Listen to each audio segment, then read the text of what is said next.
Well, this is not what I expected to be making a video about today. Folks, this is not an early April Fool's joke or an unconfirmed rumor. Forza Horizon 5 really is coming to PS5. They just shared a blog post and propagated it across all their socials, and it does give us a few details on what this means for FH5's new territory. So let's jump in and cover all the info revealed in the blog post, as well as a few extra important notes that were revealed across various social platforms. First off, the full release date is not yet known. All we can see is that they're planning to launch the game this spring, so I'd expect that we have a few months left to wait. The port is being handled by another studio in partnership with Playground and Turn 10 called Panic Button, and they do actually have some experience with Forza already, apparently helping to bring Horizon 4 over to the Series X and S. They've got some other pretty solid ports under their belt too, like bringing Doom, Doom Eternal, Warframe, and Subnautica onto the Switch, which is pretty impressive. I've played their port of Warframe on the Switch, and it holds up shockingly well for how fast-paced that game is. Panic Button does also seem to have a bit of experience already with PS5, bringing over games like Jedi Fallen Order, but I am super curious to see how Horizon 5 is going to look and run on the PS5, because I mean, it is more powerful hardware than the Series X, and PS5, especially lately,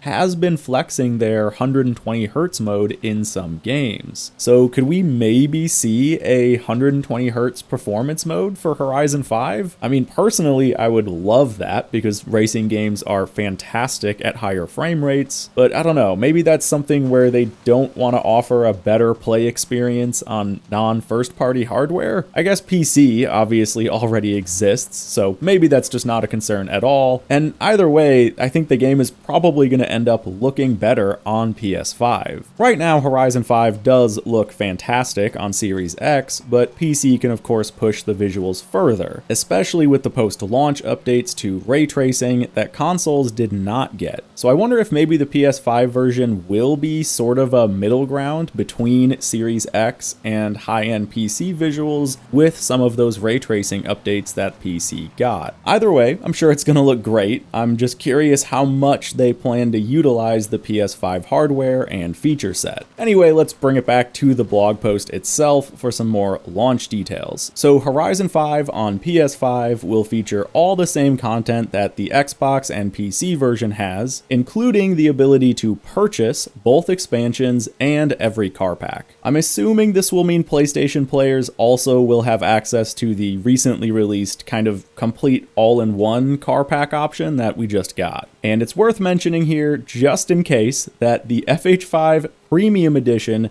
does not include every released car pack. That always seems to trip people up for some reason, so I just want to mention it here, but we don't actually even know yet what editions PS5 players will be able to buy, so maybe there will end up being a mega pack that just has all the content for the game in one purchase. Now, the other kind of obvious question here is, what will PS5 players be missing out on? After all, the game's been out for 3 years, and there were things like some exclusive cars delivered through various means. And what about playlists or previous Living World events? Well, to start with the cars, I think PS5 players are going to be left out of the handful of collaboration events PGG has done in the past. Things like the OPI Ford GT or Oreo Pagani. These were limited time releases. Some of them can only be claimed on Xbox anyway, so Steam players already can't get them, and they would need to re-sign a new agreement to bring these cars back. So even though it is only a small handful of rare vanity cars that don't really matter at all for the game anyway, it is still a bummer that PS5 players probably won't ever get the chance to own these. Now, as for previous playlists, well, part of this has actually just been answered in the most recent update to the game. Horizon 5 is seemingly done with new playlists, and instead, we as the player base will be voting on which of the 40 plus playlists should come back for each new month. So PS5 players should in theory get to experience more or less all the content that existing players already have over the last 3 years,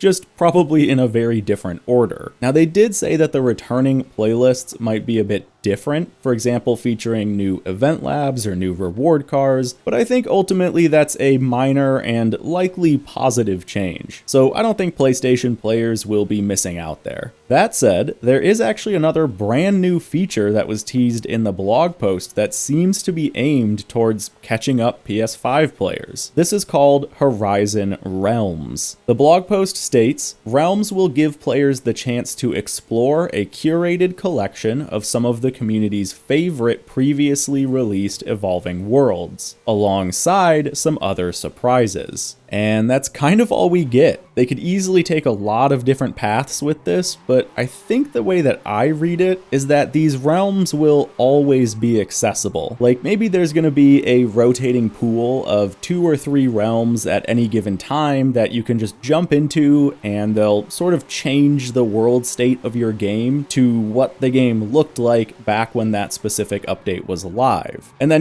they do tease some other surprises, so maybe they'll ramp things up by combining multiple evolving worlds into one, or adding some new decorations or features or something to those previous updates. Definitely curious to hear some more about that, because it could be a really interesting feature. And now finally, and this is amazing news, the PS5 version of Horizon 5 will have crossplay with every other edition of the game, meaning that still anyone who owns Horizon 5 can play with anyone else who owns Horizon 5, no matter where or how you play. And that's fantastic. They easily could have separated the servers and just given PS5 their own fresh start, I guess, but I think it's an absolute net positive that PlayStation is just joining the already massive existing player base for the game, which will undoubtedly spark a lot of new life into most of the online features that have been starting to slow down lately. We do also know, however, that PS5 will not be cross-save, meaning that your existing saves on Xbox or Steam will not transfer over, and everyone who starts the game on PS5 will be starting over from the beginning. And folks, there you have it. The rumors really were true. Horizon 5 is actually coming to PS5 this spring, and I personally could not be happier. This is a huge win for the player base, and potentially means that future Horizon games will release on both platforms. So I'm super excited to see essentially an entirely new fan base experience Horizon for the first time. And I am definitely going to be refreshing some of my older guide content to bring it up to spec so that all the new PS5 players can get up to speed on Horizon 5 as quickly and easily as possible. So if you're at all interested, stay tuned for that. Welcome to the family, everyone. We're stoked to have you, and thanks for watching.